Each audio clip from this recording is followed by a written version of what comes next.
Միջխորհրդարանական միության 151-րդ վեհաժողովն է, այս անգամ այն անցկացվում է Շվեյցարիայի Ժնև քաղաքում։ Հայաստանի ազգային ժողովի պատվիրակությունն ակտիվ մասնակցություն է ունեցել վեհաժողովում։ Ազգային ժողովի ֆինանսավարկային եւ բյուջետային հարցերի մշտական հանձնաժողովի նախագահ Ծովինար Վարդանյանը վեհաժողովի շրջանակում նախագահել է խորհրդարանական կանանց եւ տղամարդկանց հավասարությունը թեմայով պարիտետային քննարկումը։ Ծովինար Վարդանյանը հանդես է եկել նաեւ ելույթով։ Այսօր, երբ մենք անդրադառնում ենք մարդասիրական նորմերի պահպանմանն ու ճգնաժամերի ժամանակ մարդասիրական գործողությունների կազմակերպմանը, հիշենք, որ այդ սկզբունքները միայն արտակարգ իրավիճակներին արձագանքելու մասին չեն։ Դրանք այն մասին են, թե ինչն է մեզ մարդ դարձնում, կարեկցանքը, արժանապատվությունը եւ խաղաղությունը։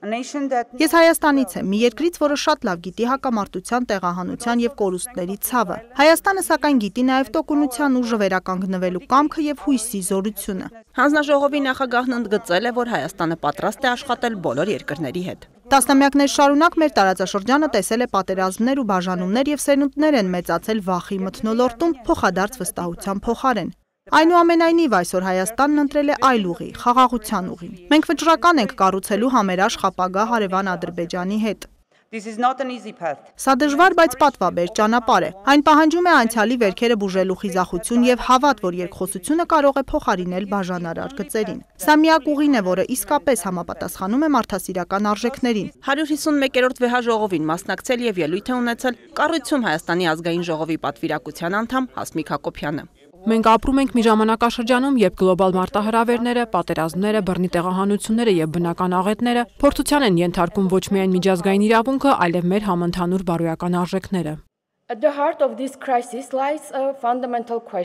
Այս իրողությունների պայմաններում առաջ է գալիս հիմնարար հարց. ունենք մենք որպես միջազգային հանրություն բավարար կամք մարդկային արժանապատվությունը դնել քաղաքական շահերից վեր։ Հայաստանի համար սա տեսական քննարկում չէ։ Դա մեր ապրած իրականությունն է։ Անդրադառնալով 2025 թվականի օգոստոսի 8-ին Հայաստանի եւ Ադրբեջանի միջև ստորագրված նախնական համաձայնագրին, падգամավորն ընդգծել է, որ դա կարող է դառնալ մեր տարածաշրջանի խաղաղության պատմական շրջադարձային փուլը։ Խաղաղությունը չի սահմանափակվում փաստաթղթերով։ Խաղաղությունը պետք է կառուցվի հումանիտար արժեքների եւ արդարության հիմքի վրա։